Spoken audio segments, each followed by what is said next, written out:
I am gonna say this now, and this is gonna be a big one. All right. I got the Chiefs missing the playoffs. I got the Here we Chiefs go. It's always one of us. nine fucking wins. I got the Chiefs man. missing the playoffs. 9 wins. I got the Chiefs missing the playoffs.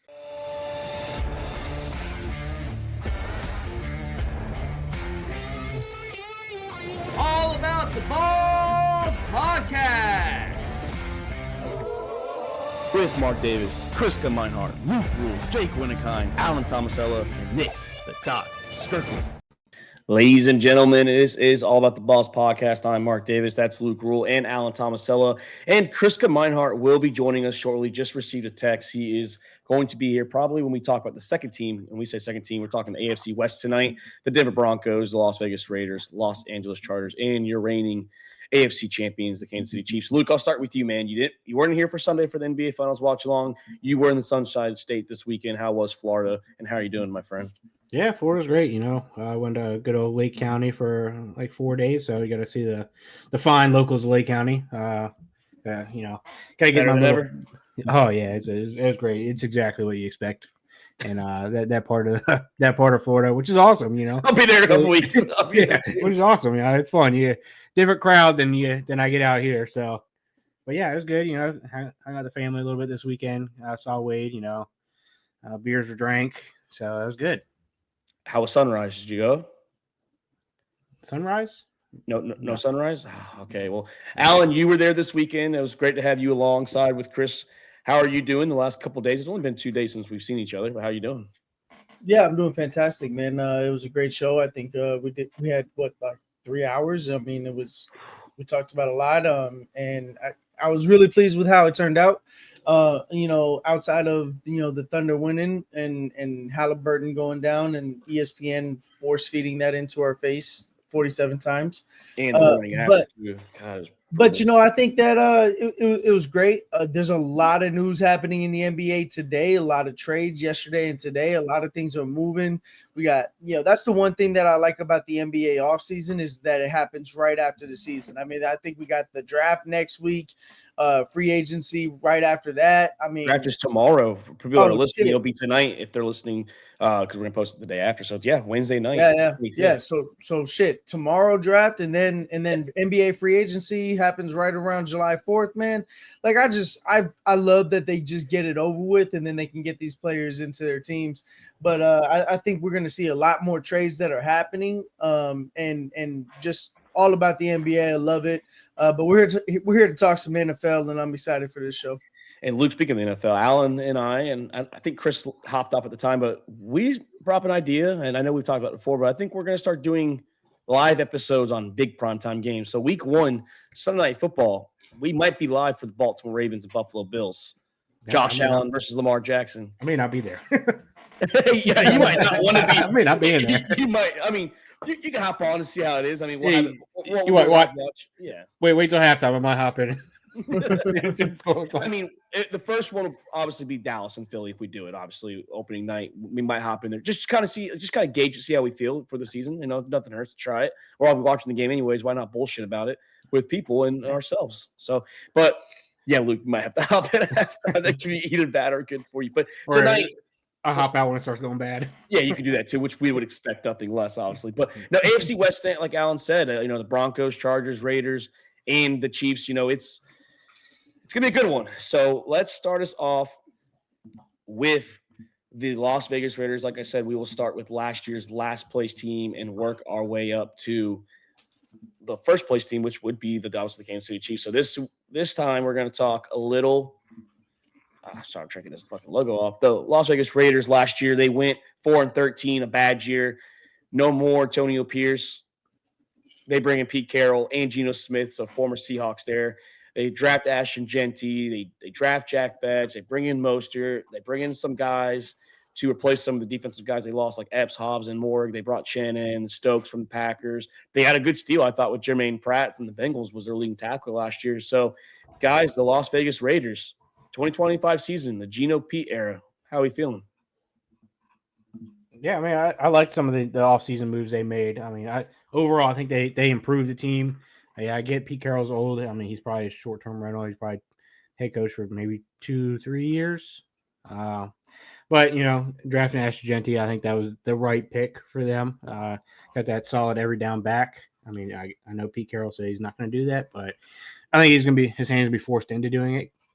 I think by the second half, because I think Mostert could take some load off of Genty early to kind of save him. But yeah, it's definitely going to be the Ashton Genty show eventually. Yeah, I think Ashton Genty is gonna be their offense outside of Brock Bowers. Like Geno Smith was brought in to be what Geno Smith is. He's not gonna go out and he's not gonna have 4,000 yards, not with this receiving core. And I think that you're gonna have to lean on Ashton Genty.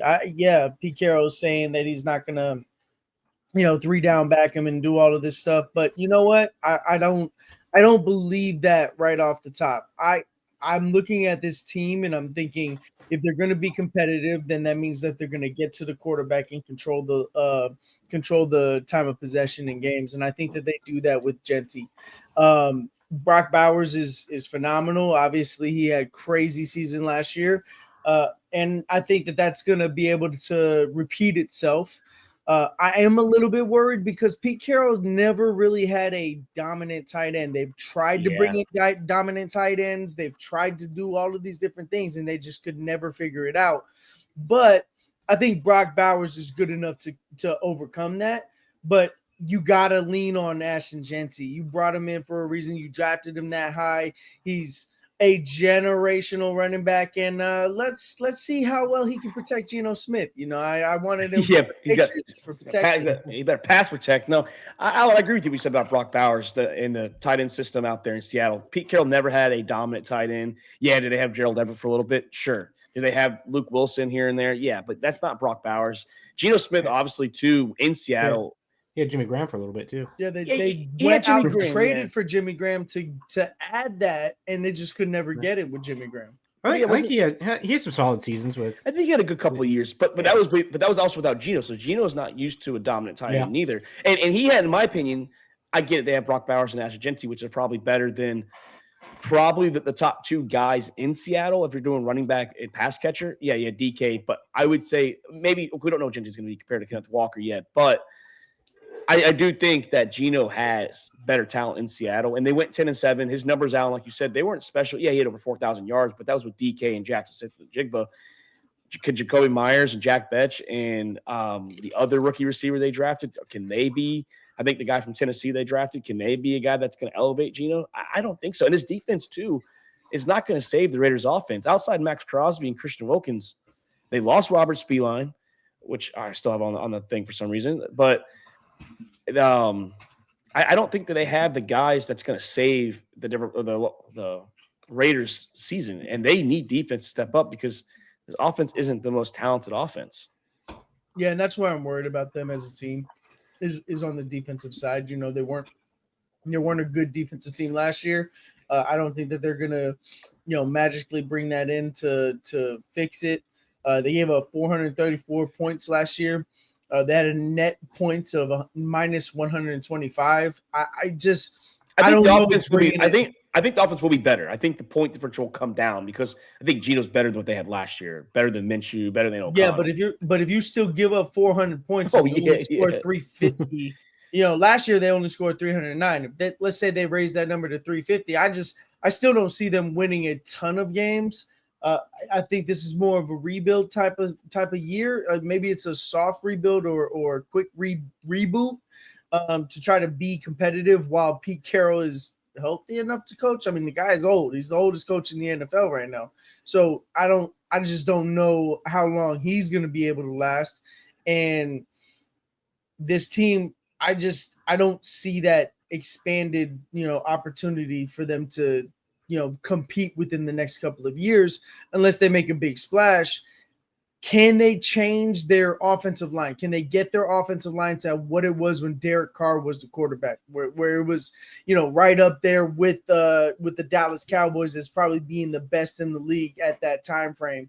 I just don't think that they can do that, especially not this year, but Ashton Genty should help out a lot.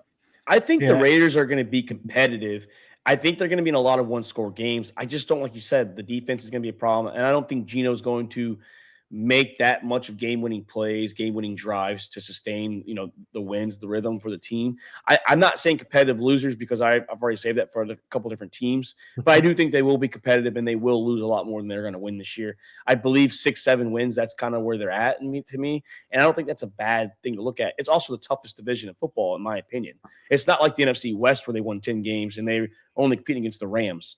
They have the Broncos, Chiefs, and Chargers they're over here vying with. So that's tough competition.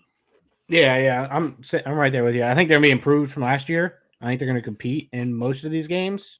I see them getting a couple more wins than they had last year. So I think, right on that 6-7 win range. The over-under is 6.5. I know Vegas got the over-under right. Yeah, they did. That's another one I'm not going to bet. I think the first 4 games are tough, Luke. I know we were talking about it. Yeah.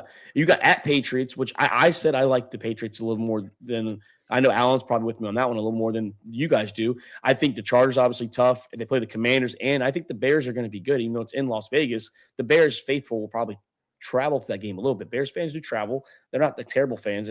They do make the drives, or they're everywhere too. But I don't know, man. I'm thinking 6 wins, and I think a competitive 6 wins. I'm just slightly under on the Raiders.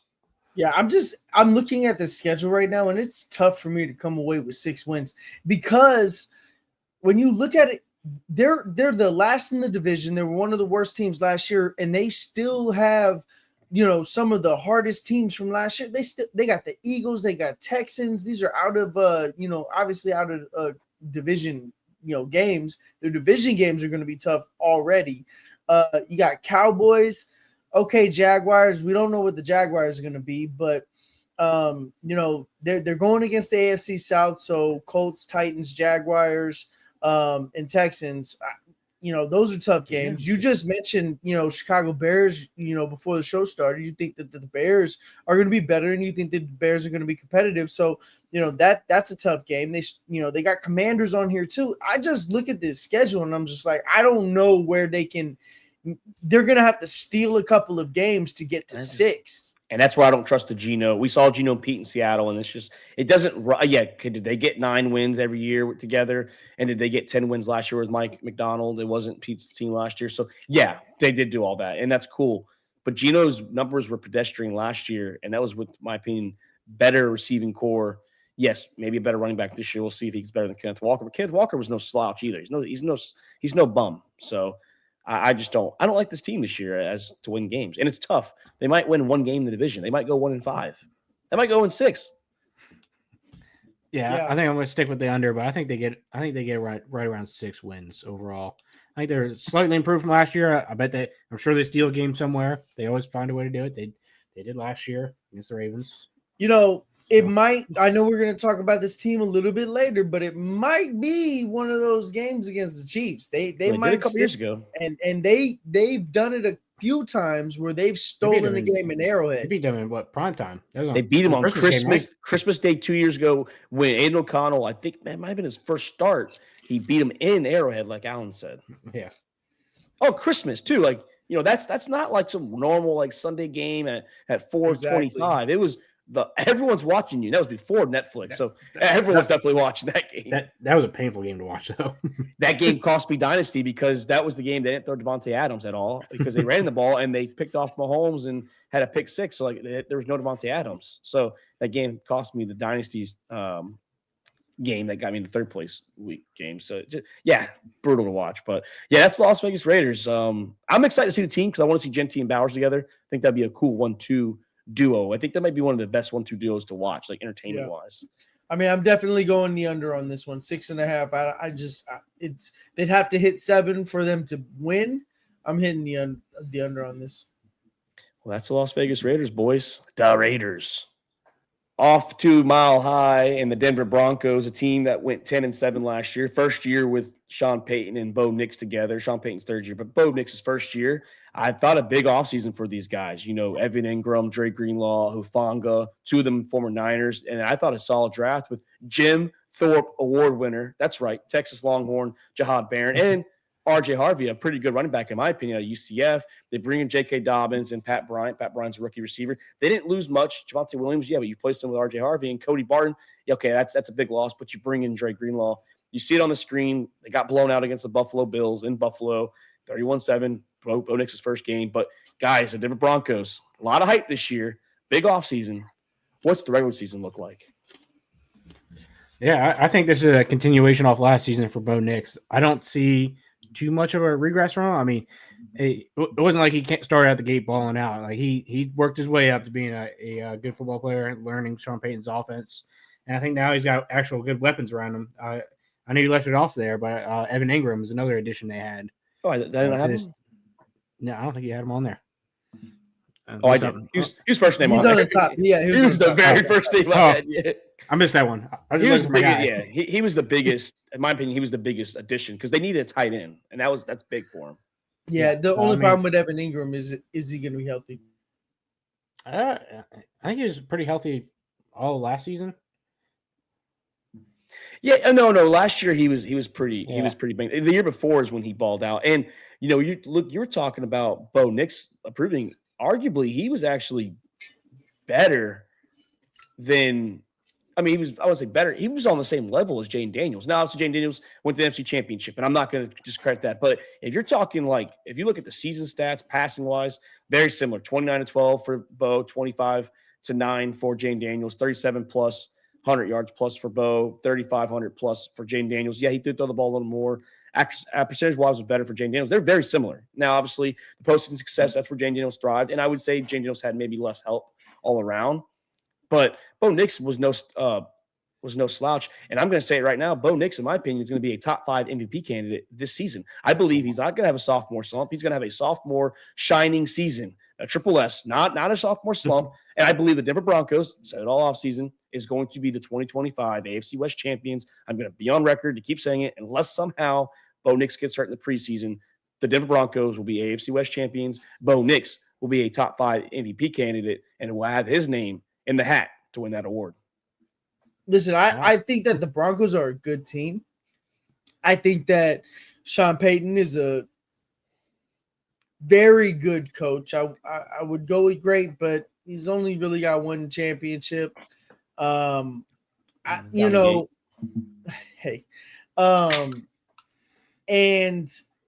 they're going to have one of, if not the best defense in the league. They're going to have a great defense. Most sacks last year too, by the way.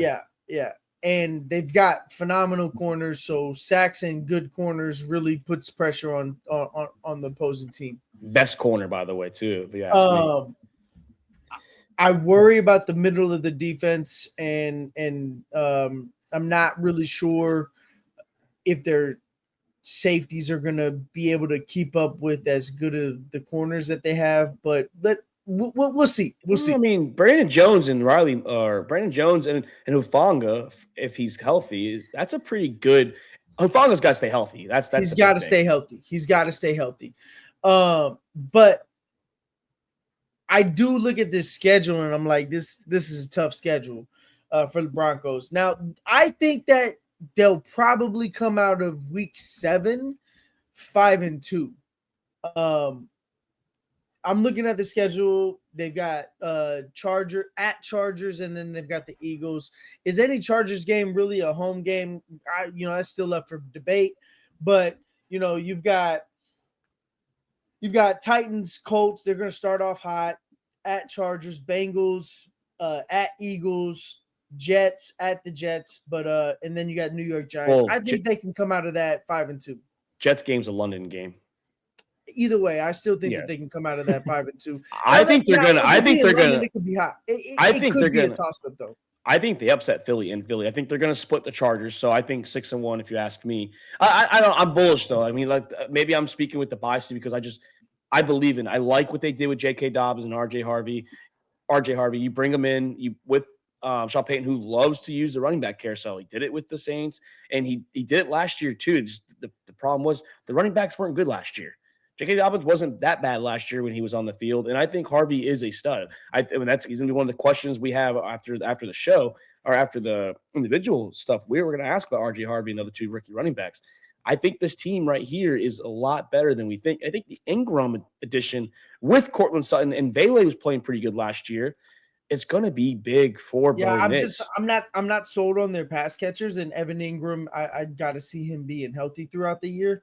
Sutton, you like Sutton though, or Sutton is okay. I'll give Sutton like a B plus when he's healthy. Okay. He also missed a lot of games too in his career.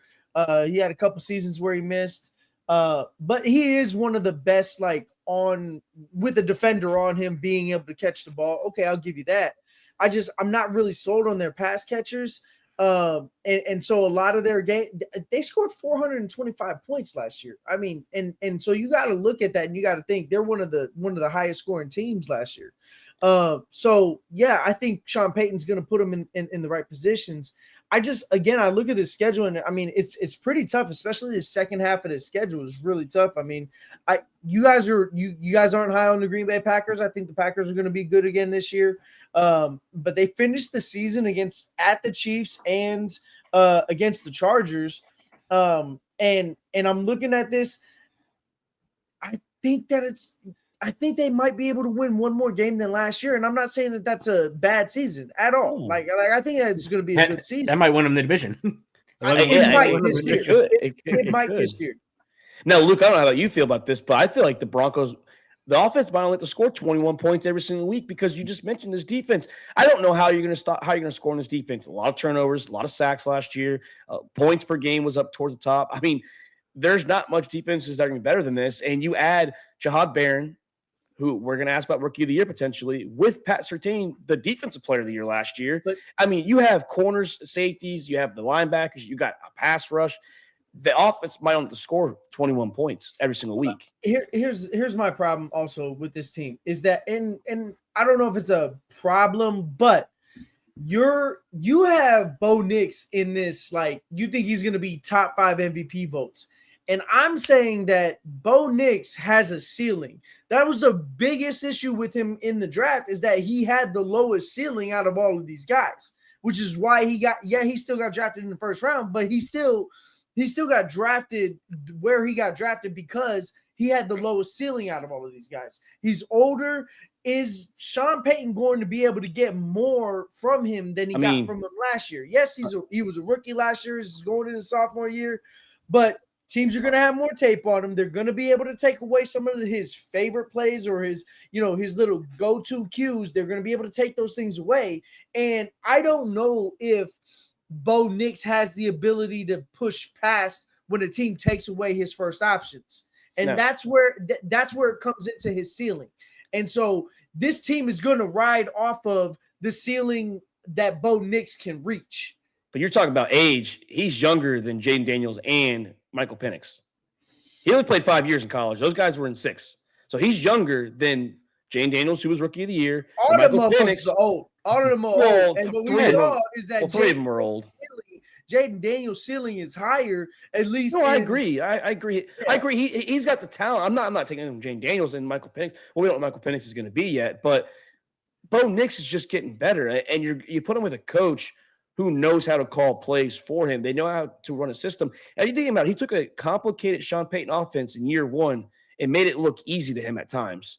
Now imagine going to year 2 with that complication of an offense with more experience, a better vet, and better running backs, and the O-line's solid. So it's just they have so much more to prove I think they have a lot more talent and a lot better situations than the Chargers do. We're going to talk next. Chargers are young. Chargers are very, very young. Yeah, but we do know they lost a lot of defense too. And they did. Yeah, they lost a lot of defense, but we know that Jim Harbaugh is a guy who comes in that second year is where he makes his push. So I have a question for that in a little while, but we will talk that. Over under is 9.5, and I am pushing the over button on the Denver Broncos. Obviously, I have to win the division, so I have to have over. But I believe they clear it by I think this is a 13-12 win team. I believe this team gets to 12. Whatever the Chiefs have, they have one more. That's what I'm putting them at. Chiefs have 12, they have 13. Chiefs have 11, they have 12. They're going to be over. Yeah, I like the over as well. 9.5 is, I think they'll easily get to 10 wins. I think they max out around 11, 12 ish. I don't see them being the 13-win team. It's kind of hard to predict any team to be really a 13-win team. It really is. But yeah, I like the over on the 10. Yeah, I'm looking at this. One of your questions was, are the offensive weapons good enough? And I don't think that the offensive weapons are good enough. But I think this defense is good enough to win them 11 games. And with Sean Payton as a coach, making the right calls, making the right plays, I think that they can win 11 games. I think their ceiling is 11 games. And I think that he's a good enough coach to reach the ceiling of what his teams can be. I think with them being 10 last year, and I think they are a better team than they were last year. That's why I say 12 or 13, because I just think that they got better. Okay, yeah, maybe they still have Vele and Sutton and Marvin Mims, but they add Pat Bryant out of Illinois. You pair him with Bo Nix. I mean, Luke, I know you love him. I love Harvey, man. Like, Harvey to me was the only thing UCF did right last year. And he's going to be with Sean Payton, who's a running back guru. And I think J.K. Dobbins will benefit too with a guy like that. We saw what he did with Jim Harbaugh, and same thing. He loves to run the ball. JK was what? I don't think he won comeback player of the year because he was hurt some part. But at the beginning of the season, he was in the running for comeback player of the year. I think he was one of the finalists too. Still, yeah. So, I think wasn't it Burrow that won it? I think. Yeah, I think Burrow won it, but I think RJ was one of the. I mean, not RJ. JK was one of the finalists for it. So I mean, I think then he was healthy for the most part of the last season. I mean, running backs, it's tough to stay healthy every game. Yeah, it is. But yeah, I mean, I think the only thing is, I think RJ Harvey and J.K. Dobbins very similar styled running backs. I think J.K. is probably a little more physical. RJ is a better pass catcher, but similar style running backs is what both of them are. And, it's good. I mean, now RJ's got a veteran he can learn from because the rest of the running backs are pretty young on the team.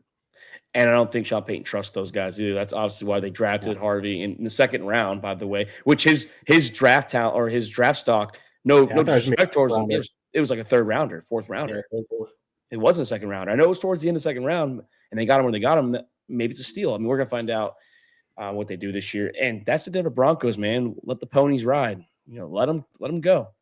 Moving on to the Los Angeles Chargers, a team that met and exceeded expectations last year. Some people had them doing good, like Jake. Some of us had them being competitive, but maybe wait until year 2, year 3 to be that playoff team. Well, they were 11-6 last year. They did get handled by the Houston Texans, a underdog. Actually, they were the favorite that game in Houston, and they still lost 32-12. Some good acquisitions, I thought. Marion Hampton, the second running back drafted. You bring in Becton from the Philadelphia Eagles and at the guard position. You bring in Najee Harris to pair with Hampton as the 1-2 punch, similar to what the Broncos just did, what we talked about with Dobbins and Harvey. You bring in guys like Kyle Kennard in the draft, along with Trey Harris, guy from Ole Miss, pretty beast. You lost some guys, Asante Samuel, Joey Bosa, Dobbins. Fulton's a big loss, I believe, at corner. Puna Ford and the interior of the defensive line. So, guys, the Los Angeles Chargers, second year with Jim Harbaugh and Justin Herbert together. What do we expect the Bolts to do this season? Listen, I'm high on the Chargers. I'm sorry. I'm gonna take this one because I'm high on the Chargers this year. I think that this is that year that we see the Chiefs not win the division. Mark is on the Broncos. I'm on the Chargers. I think the Chargers are going to win this division. I think it's going to be a tough division. But I'm looking at 12 wins. I think that's what they're going to hit. I know that seems like a little bit tough because of the losses that they had, but they've been dealing with Joey Bosa being in and out of the lineup over the last couple of years. They lost Fulton, but I'm not worried about Jim Harbaugh and his defense. This was the number one defense last year against points. They only allowed 301 points, and that was the best in the NFL. And even if their defense is just a little bit worse, I think their offense got better bringing in Hampton, and Najee Harris is going to also be good for the system that they bring him in. They didn't bring him in to be that 3-down back. They didn't bring him in to be their first down back. I think Hampton's going to be the starter, and I think Harris is going to rotate in. To be kind of like a little ground and pound type of situation. And I just love Harbaugh as a coach. I love what they're doing. They're gonna limit Herbert's mistakes. I think that this is the year where we see Herbert kind of limit mistakes but take more chances. I think that's where he's going to be. Yeah, say it, Luke, because I know you're going to say. He limited mistakes last year. He only had 3 interceptions in the regular season. Yeah, absolutely. And so when Luke, he only had like 4 in one game. Yep, that's what I'm saying is no, and I think that 3 interceptions. I think 3 interceptions is too little. I think that you've got to take more chances. I don't care that he threw 3 interceptions. I think that for him to have a successful year, I think, and the year that I think that the Chargers are going to have, I think he might be around 6 or 7 interceptions. But I think those touchdown numbers are going to go up, and I think he's going to be more aggressive with his legs. And I think that this team is going to be all on Justin Herbert. And I think that Jim Harbaugh is going to finally have him. The reason why Jim Harbaugh signs to come here to coach to coach Herbert, I think this is what the year that we're going to see it. This is the reason why. And I might be high on them, but I think I'm really behind Jim Harbaugh. I'm really behind Herbert in here because of Jim Harbaugh. I love the additions that they made, and I think that their defense isn't going to feel as much as what everybody is saying because of the losses that they had, because it's a Jim Harbaugh defense, and they're going to set the tone early in the year, and they're going to carry it throughout. Now, you said at the end of the Broncos that the weapons might not be good enough. I like Lad McConkey, and I think Amari Hampton's going to be good, but he's a rookie. There's Trey Harris, Quentin Johnston, and Amarion Hampton, and whoever the hell is playing tight end, by the way. Tyler Conklin. Oh, okay. So him. Is he going – are those guys going to be a good cast for Herbert, who has not once in his career shown he's got a clutch bone in his body? So, I mean, that's the same questions I have that you have for the Broncos. Are those guys going to elevate Herbert, or is he going to be the same thing in the playoffs, which I believe they do make the playoffs? I'm not going to doubt that. Is he going to show why he has problems in the playoffs in the big games where he has these careless turnovers, these careless decisions, and careless mistakes? That's my concern. Is this here's the thing. Here's the thing. All right. Are we going to do the same thing that we did with the Dallas Cowboys? Are we talking regular season, or are we and the same thing that I said about the Detroit Lions? Are we talking regular season, or are we talking the playoffs? Because, Herbert's only made the playoffs twice in his career, so we can say. Dak's at least made the playoffs. Dak's miles ahead of Herbert. If we're going to talk about, and that's fine. There. Herbert has dealt with horrible coaches beyond this and didn't have the same talent levels. And I'm not sitting here and trying to compare Dak and Herbert because you know who I'm going to go with. I love my boy Dak, but Herbert's never won me a fantasy football league, and Dak has, so I got to have his back. But I got to tell you, like, if we're talking regular season, I think that this team is going to have the culture. I think it's going to have the mentality, and I think that it's going to have everything that it needs to win this division, to win. And I'm going to push to 12 wins, and I think that can win. They could tie with the Broncos. I think that they still win the division if they tie. They all three could have 12 wins. Like, they could all finish 12-5, like legit, Luke. They all three of the top teams could be 12-5, and it's some crazy tiebreaker if they all have the same division record. Mm-hmm. Yeah, I mean, this division is gonna be super tight coming in this year. I think. I'm torn between Chargers and Broncos. Still, I mean, I think I trust Herbert a little bit more during the regular season. But it's tough to pick. I mean, I think Herbert is able to do a little bit more or less than Bo Nix. Herbert's like he's got that sneaky fast scrambling. Bo can move too, though. Just saying, he can. But I don't know. I like Hampton. I'm a big fan of Hampton. Solid. I mean, he's a 3-down back, like every down back. He can be that. He's not going to be asked to be that the first year because you got Najee Harris, which is a good addition. I mean, they're going to run the typical Harbaugh offense, run the ball first and play defense and let Herbert, take a couple deep shots here and there. And that's how you win games in a Harbaugh offense. I think this team's going to be good. Like I said, I'm not doubting that, maybe the defense takes a small step back. It's still not the biggest names on the defense, but Harbaugh finds ways. I forgot the defense coordinators. I'm blanking at the moment, but him and the DC, they find ways to get this team going on defense. And I'll give them that. They're best points per game last year. We're trying to say, Luke? No. Oh, okay. No, so I think best points per game, obviously, like you said, Alan, the team's good. And I think, defensively, they're going to be up there. It's just, I don't know what we're going to see with Trey Harris. The run game is going to be solid, but if you actually look at the run game, yeah, they were good, but they were kind of like borderline top 10, top 12 rushing. Now, Hampton and Harris probably would be better than Edwards and Dobbins was last year. I'll give you that. I just don't know with the youth. It's also one of the youngest teams. Their average age is 25 years old. So they are banking on youth and inexperience. Now, Jim Harbaugh is wise beyond his years. He's very, very smart coach, one of the best coaches in football, arguably probably the best coach in our lifetime never to win a Super Bowl. And he does get the best out of his players, but it is a young playoff or a young NFL team. It's a young team, but he's going to have them boys ready to run through a wall. I mean, I'll give you that. He will. And I like Harbaugh. I said in Jim we trust. I was hoping the Falcons would have got Jim Harbaugh last year. Obviously, we didn't do that. We interviewed him twice, and unfortunately, it just didn't work that way for us. And we all said Harbaugh. We all thought Harbaugh was going to have this team year 2 ready to rock and roll. Yeah, he did it year 1. I still need to see it from Herbert. I need to see it. And I would like for him to run the ball or pass the ball a lot more. But like Luke said, this is a run first team for the most part. It's the way Harbaugh does business.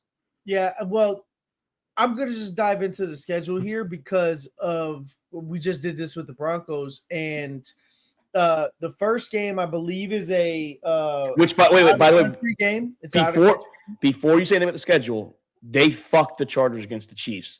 They have their home game is in Brazil against the Chiefs. So it's a wash game. And they have to still go to Kansas City. So no matter what, Kansas City, to me, gets the advantage out of those 2 games. And I believe Kansas City sweeps them because of that.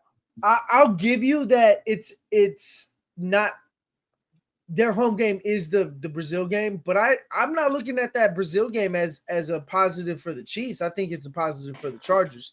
I think that they're going to be hungry. They're going to go out, and I think that I think the Chiefs start off 0-1. After that, you got the Raiders. Then you got a big game against the Broncos. We all think that the Broncos and the Chargers are going to be pretty good. I think that's going to be a split. That's at home. And then after that, you got Giants, Commanders, Dolphins, Colts, and then Vikings. I'm not high on the Vikings. After that, you got Titans. I just think that this is just an easier schedule for the Chargers than the Broncos schedule. We get into the second half of the season. You got Steelers. And that's going to be a hard-fought game defensively. We don't know what really is going to happen. By the way, that's going to that's good. Well, that's a Steelers home game. I don't care if it's at Chargers. There's going to be a lot more black and yellow than there's yellow and blue. I mean, I believe they played in LA several times, and it's usually Steelers fans out there. Yeah. But then you got Jaguars. You got bye week at week 12. Then you got Raiders. Eagles is tough. You got the Chiefs, then you got at Cowboys. I think that's going to be a tough one, but it just depends on what the Cowboys are this year because, Cowboys could be good and Cowboys could be horrible. Their December schedule is brutal. That's the brutal stretch is all December games. Yeah, but you got all right. December, we're talking home against the Eagles. At Chiefs in Kansas City. Chiefs, yeah, and then you got at Cowboys, Texans, and Broncos.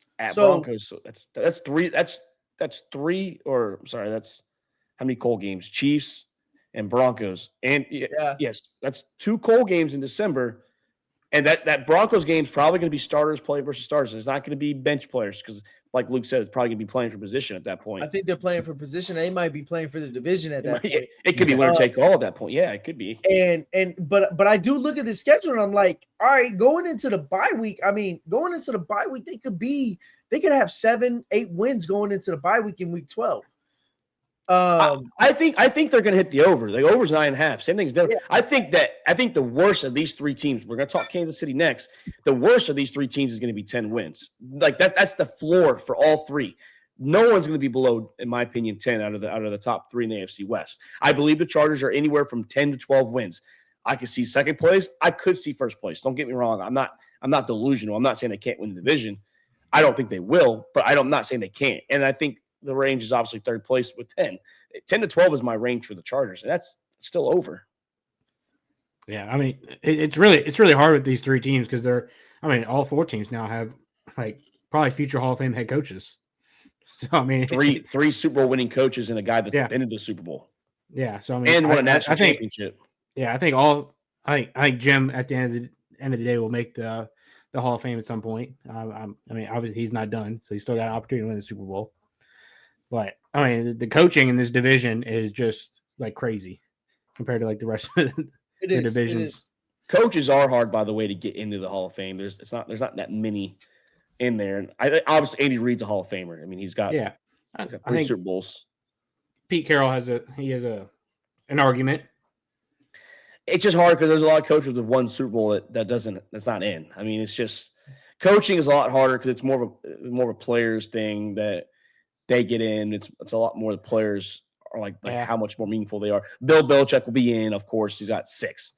I mean, that's just common sense. Like those guys are definitely Hall of Famers. Andy Reid too, we mentioned, but so I think we're all over on the Chargers. I'm assuming Bolts get 10. Yeah, I'm over at 9.5. Yeah, I'm definitely over. Yeah. I've got to bet 12.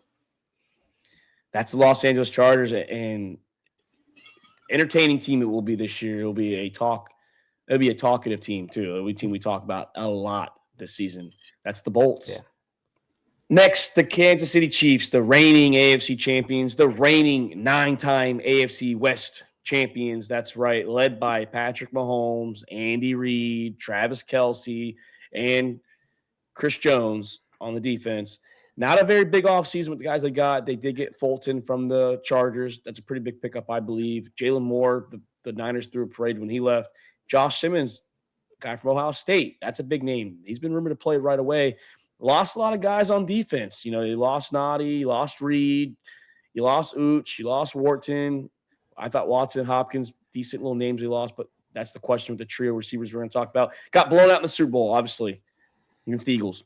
The question is, do the Super Bowl or the AFC champions have a Super Bowl hangover, or do they continue to run this division?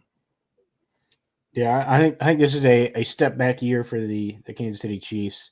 I mean, I don't see like where they really improve that much. I know they get some of their wide receivers back that were pretty banged up for most of the season, and was Pacheco. He was down for a good portion of the season as well. But I don't think Pacheco's gonna have like a super big season like he did 2 years ago. And Rashee Rice, you know, who knows if he plays the whole season with his court case he's got going on. And the other Xavier Worthy and Hollywood Brown, there's 2 speedsters. Like they don't have without Rice. I mean, yeah, you got Juju, but I don't trust him as like big body wide receiver. And Kelce, you know, obviously Kelce has regressed over the past couple seasons until you get in the playoffs, and then he likes to show up. So I think they take a step back. Their defense it's about the same as last year. It was good defense. I don't think they really improved too much on their defense. So yeah.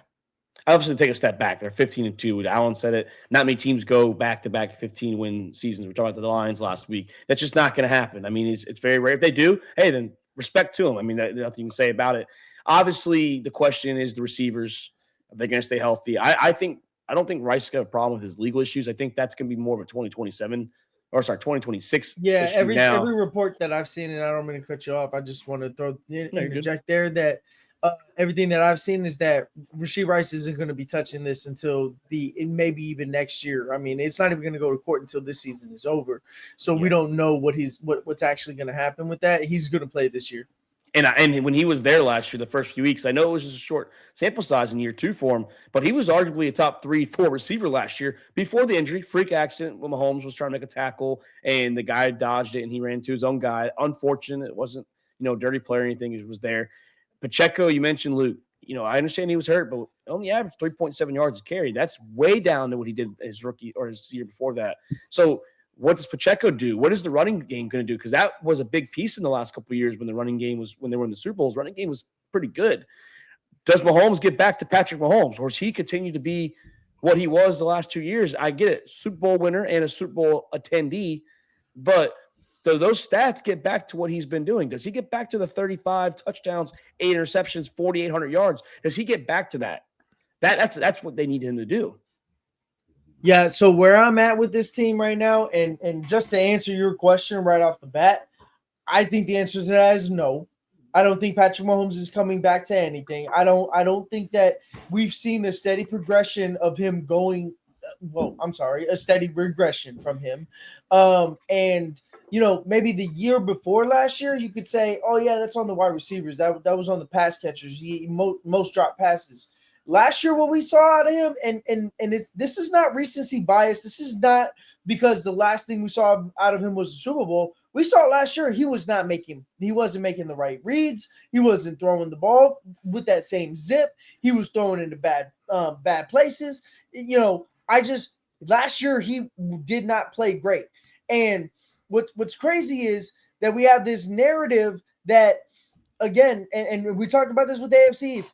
We had this narrative that Aaron Rodgers played horribly last year, and then we have the same narrative that, on the other side, Patrick Mahomes played, pretty good, or he played decent last year, and those Aaron Rodgers had better numbers than him. So I look at this and I'm like, what did this team add that is going to be different? And yeah, you were 15 wins last year, but you still need to make adjustments. You lost a lot of guys. One of the guys that you guys were huge on with the Bears, and not you guys, but Mark, you were huge in this. We argued about this with the Bears. You said Joe Tooney's coming into the Bears, and that was a big pickup.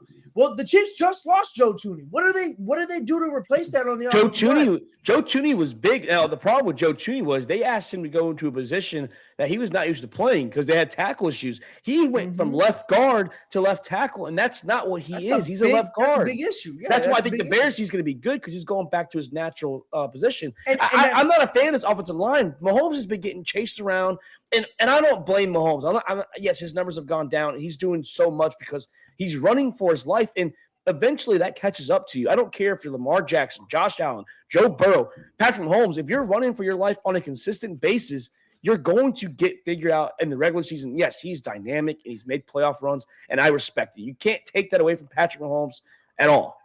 But in the regular season, this division is not the division it was the previous 9 years. We just talked about Chargers and Broncos. They both elevated, and the Chiefs are staying where they're at, it seems like. I'm looking at this schedule. It is not an easy schedule by any means.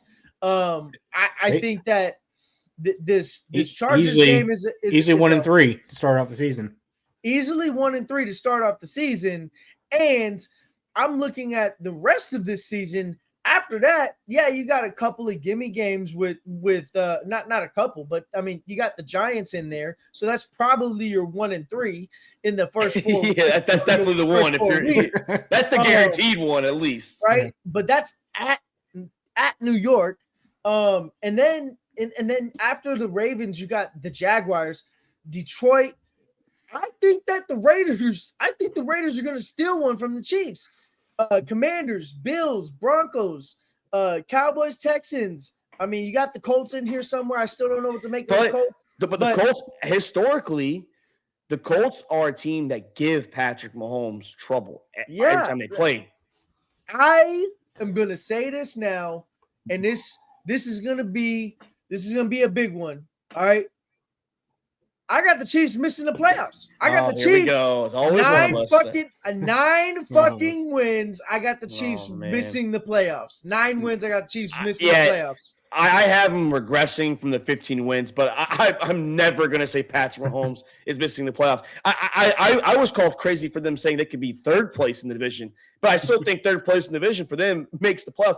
Luke, I don't know about you. You've had some crazy takes saying that the Bills are going to be a top 10 draft pick with Josh Allen. This might be up there with your take with Josh Allen in the past. Well, my take wasn't coming at Josh Allen. It was coming for the rest of the team because Josh Allen had to be Superman last year, and that's the reason he won the MVP because he was, and I didn't think he was able to be that player. But yeah, I mean, I think Kansas City still makes playoffs. I mean, I'm not going to count them out as long as Mahomes is healthy the entire season. I think they make the playoffs. I think they're going to make it as a wild card team, though. So, I mean, they're probably the third wild card team because I think it's going to be the AFC is going to be very, very competitive at the top end. I think the playoffs will be about the same as last year. See, and that's where about the same teams. That's where I'm maybe a little bit different slotting. That's where I'm sketchy on this because in the AFC, you're going to have a lot of good teams. I think that you're going to get 2 teams out of the AFC North. I think that I think it's one. I think you get 2 teams out of. I think you get 2 teams out of the AFC North. I think Yeah, you're right, 2, and then you get 3 from the South or from the West. Yeah. That still I think happens. you get I think you get 2 from the West, and I think you're getting a surprise team from the AFC North. I mean AFC East. I'm sorry. I don't. You lost me there. I think the Patriots surprised you and they win 9 games. I'll give you the winning record. Then they're just short behind the Bengals or maybe the last West plays team. I just don't think No, I Mahomes. think the Bengals miss the playoffs. There are quarterbacks that I will never say will miss the playoffs. The likes of Tom Brady, Peyton Manning, Patrick Mahomes, and now Josh Allen. Those are the 4 in my lifetime I'm never going to bet against. And now even Lamar at healthy. Those are the 5 in my lifetime I'm not betting that are going to miss the playoffs because they're just too dynamic. They're too good. Patrick is going to make the right plays in the right time. If he's in the game with a minute left, chances are he's going to win the game. That's just how good he is. Or 13 seconds. I mean, we haven't done the AFC South. Or 13 we haven't seconds. done the AFC South. Yeah, that's one team. Sorry, that's just the Houston Texans. We haven't done the AFC South, and it's the Houston Texans are in there. Yeah, that's I right. still don't know what to make out of the Colts, and there's a lot of good news coming out of the Colts. Colts are a bottom 5 draft pick next year. Hey, there's a lot of good news coming out with Daniel Jones. I just think that there's not that much good news coming out of him. The good news is that he's leading the quarterback race against. That's good news for him. That's good news for him. Not good news for the team. Because AR is injured. That's why. Yeah. AR hasn't practiced at all. There's always a surprise team, and I just think if I'm comparing, no, and I'm not saying Colts are that team. Jaguars could be that team. Jaguars again. I don't know. I just don't know. There's just a surprise team that comes out of nowhere, and the AFC is going to be very good. Is going to be very good. That's why I think that the Chiefs are going to be in that hunt at the end. And then the one thing that the Chiefs have going for them is that if they're in the hunt in the end, then they have a good shot of making the playoffs because you finished the season last 3 weeks. You got at Titans, Broncos on Broncos at home on a Thursday night game, and then after that you got the at Raiders. So they do have a pretty easy last 3. The Broncos, I don't think this is going to be easy, but Titans and Raiders in that, I think that's favorable to them. But if they're not in the hunt, then that's going to be tough, and it's going to be a tough schedule because their first 12 games, I'm a little bit concerned about. Well, I mean, we'll see. Real quick, is this Travis Kelce's last year? I'm saying yes. That's his last year in his deal, isn't it? And that's why I think it's his last year. I don't think he goes anywhere else. I think this is it. He goes in the sunset, win or lose. He goes in the sunset. Maybe if he gets hurt like halfway through the season or something, he comes back. But yeah, I don't think he's going to go out on injury. But I mean, I think that they fall short in the playoffs. I think he's done. I think he thought about it this offseason too, and decided he's going to finish his contract. So yeah, I think he's got it done. Okay. Well, that answers the question. Allen's under. Me and Luke, you're over. I mean, the over-under was 11. Actually, no. Over-under is 11.5. I am slight under. I say 11. Yeah, I'm under. I think 10. All under. But I think 10 wins. 2 of us have them as a playoff team. I think they're a wild card. I think they get the 3rd wild card slot. Sounds good. Listen, man, I just went down. I'm down to week 14, and I counted 8 losses. Damn. Well, we'll see because I'm interested to see how you do when we do our official predictions. Now, if you're right, obviously you should be the loudest. I bang your chest, man. Hit that drum. We have a couple questions I want to ask us before we sign off. Which rookie running back, not for this year, for the entirety of their career, would you rather have and think is going to be the best running back? You have Ashton Jeanty from the Raiders, Marion Hampton from the Chargers, and R.J. Harvey from the Denver Broncos. I mean, obviously, it's probably be Jeanty. I mean, he was the first running back taken. Hampton. I believe Hampton is going to be the best running back of the 3. I think he's got the best career. I think Hampton overall, because the system he's in, the team he's on, they prioritize running the football. I mean, it's a better team overall. I think so. I mean, if you give situation based, Hampton by far. Yeah, Jeanty's going to be great, but he's on the Raiders. I mean. Here's what I'll say. What it takes for the Raiders to be good is that smash mouth football with controlling the offensive line and controlling the defensive line. And if Jeanty is gonna be the guy that has the better career, it's gonna be because the Raiders get back to Raider football. And so I would say talent wise, I think they're actually kind of close, but I still give the edge to Chauncey. The Raiders are starting to make better moves as an organization. How long is that career going to be? And so when it comes to the Chargers, they have the coach, they have the quarterback, they have they don't have the organization, but they have everything else. They got the defense that's going to keep them in games where running the ball is going to be there. And I'm not just talking about this year. I'm talking about for the longevity of his career, because if it's going to be with Jim Harbaugh, then you know that defense is going to be good, all that. It's between those two, because RJ Harvey, I think that with Sean Payton, it's more about that gadget guy and the guy who can catch the ball out of the backfield and do some of those things. But I don't think RJ Harvey is Alvin Kamara. I think he got lucky with Alvin Kamara. But my answer in this question, just to make it short, even though I took a long ass time, is Ashton Johnson. All right, last question. Outside Andy Reid, because he's the easy answer, which coach do you trust in the AFC West to get the job done? Sean Payton, Jim Harbaugh, or Pete Carroll? I would go John Harbaugh. Jim Harbaugh? What is getting the job done? Yeah. What is getting the job done? I pick Johnny.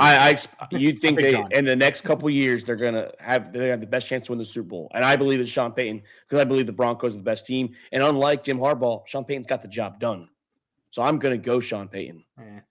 He got the job done years ago. Yeah, Sean Payton got the job done a long ass time ago, and Jim Harbaugh just won a championship not too long ago with college football. College is a completely different animal. College has a playoff now. College has a playoff now.